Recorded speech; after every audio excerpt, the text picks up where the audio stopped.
পেলে বৌমা? হ্যাঁ না মা, পাচ্ছি না মা, শুধু সুইচ অফই বলে যাচ্ছে। এখনো এখনো সুইচ অফ?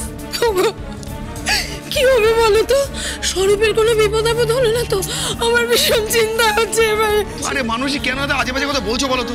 আরে ঝড় বৃষ্টির রাত হয়তো এমন জায়গায় আটকে গেছে, সেখানে নেটওয়ার্ক নেই, এমন হাউমা করে কান্না জুড়ে দাও না, মানে আমার টেনশন বেড়ে যায়, পালস বিট। আরে বিপ্লব, স্বরূপকে কোথাও দেখেছিস?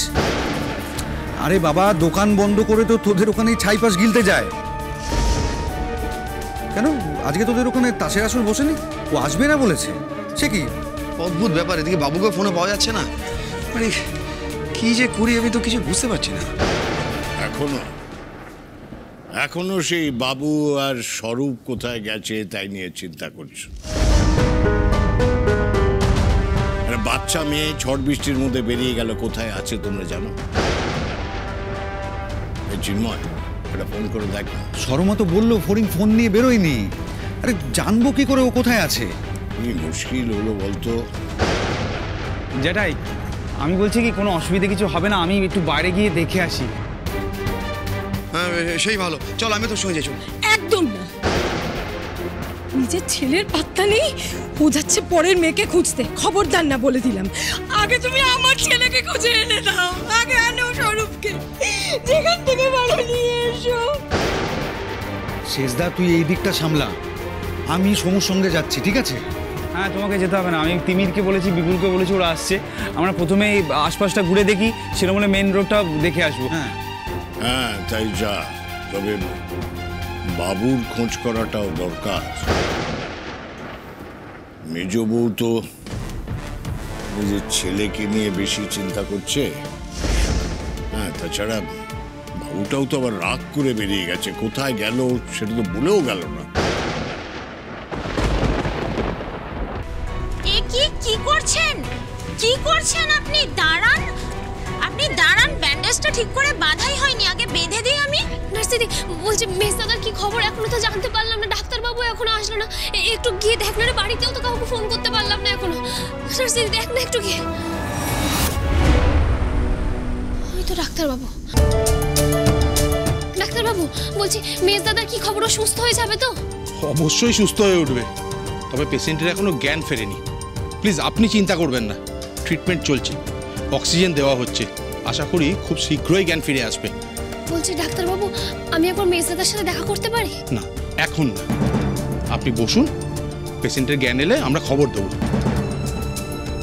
ও আর একটা কথা, আপনি তো পেশেন্টের আত্মীয় হন তাই না? তাহলে এক্ষুনি বাড়ির লোককে খবর দিন, পেশেন্টের মাথায় একটা বড় ক্ষত হয়েছে, সেলাই করতে হবে, ব্লাডও দরকার হতে পারে। এসব আপনার একার পক্ষে করা সম্ভব হবে না। সিস্টার প্লিজ ওনাকে হেল্প করে দিন। Okay sir. নার্স দিদি বলছি, একটু ফোনটা দে না।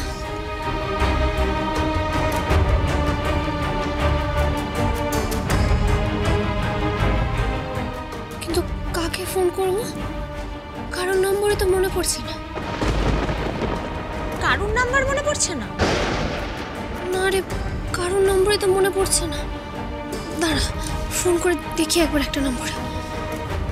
ব্যাংকবাবুর নম্বরটা তো মনে আছে, ওটাই করলে নিশ্চয়ই পাবো।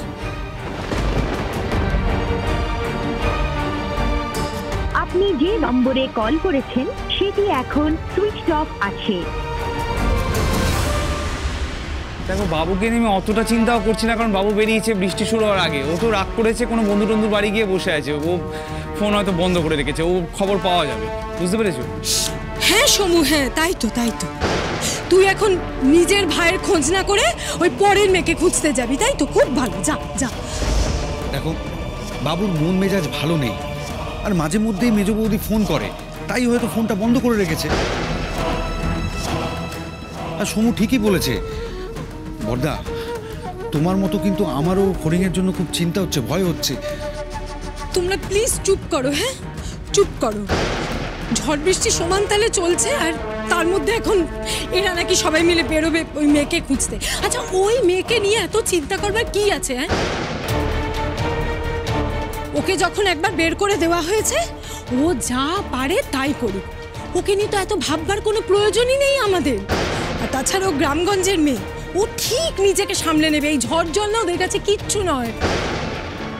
বরং আমার স্বরূপ, বাবু, ওরা কোথায় গেল সেটা নিয়ে ভাবো তোমরা ঠাকুরপো।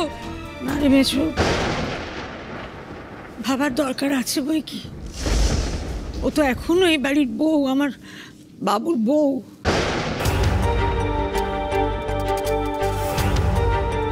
আমি শুধু বাবু স্বরূপকে নিয়ে চিন্তিত তা নয়, আমি আমার ছেলের বউকে নিয়েও চিন্তা করছি। ঠাকুরপো, তুমি যদি খুঁজতে বেরো তাহলে দেখো না মেয়েটা কোনো নিরাপদ জায়গায় আছে কিনা। হ্যাঁ মেজ বৌদি, তুমি না বললেও আমি সেই খোঁজ নিতাম। ও ঠাকুরপো শোনো না, ওই ডাক্তারবাবুর বাড়িতে একবার ফোন করে দেখো না, যেখানে ওর মা থাকে সেখানে গেছে কিনা, তাহলে অন্তত একটু নিশ্চিন্ত হতে পারতাম। দেখো দেখো একটা ফোন করে।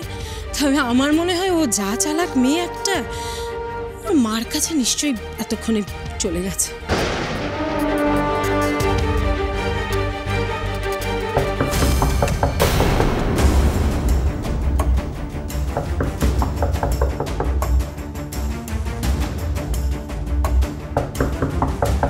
ওই তো বাবু, ফড়িং নয় স্বরূপ, কেউ একজন এসছে। দাঁড়া আমি দেখছি। ঠিক আছে, দাঁড়া আমি দেখছি।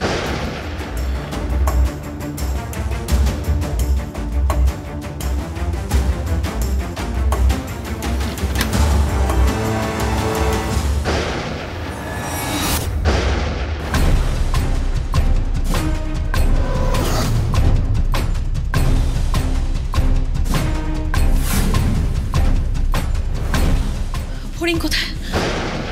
হ্যাঁ, ফড়িং কোথায়? কোথায় ফড়িং? ফড়িং ফড়িং কোথায়?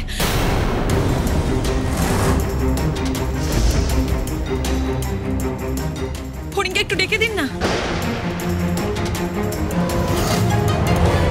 কি হলো, পেলেন? তুলছে না? না, বন্ধ আছে বলছে। আচ্ছা, আর কারোর নাম্বার মনে পড়ছে না? যদি কোনো ল্যান্ডলাইন থাকে সেটাতে ট্রাই করুন।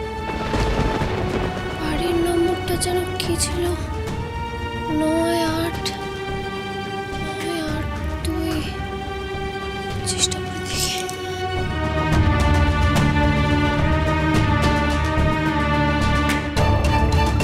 আপনি যে নম্বরে কল করেছেন সেটি সঠিক নয়।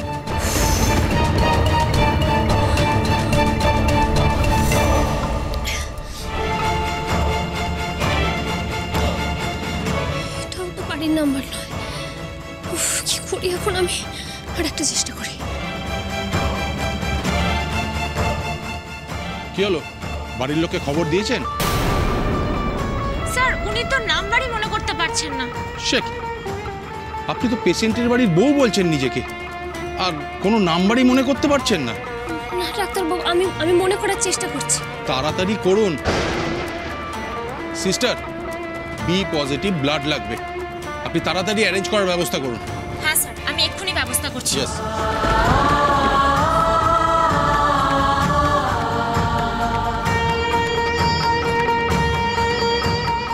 হ্যালো, কি বলছেন?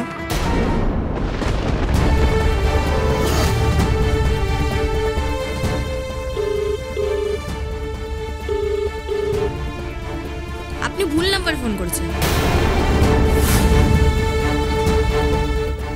হ্যালো, কাকে চাই?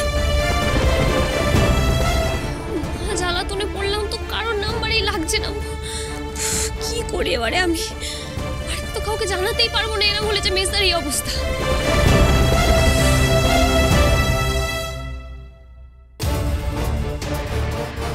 এই ফড়িং, হ্যালো বাবা, তুই কোথায়?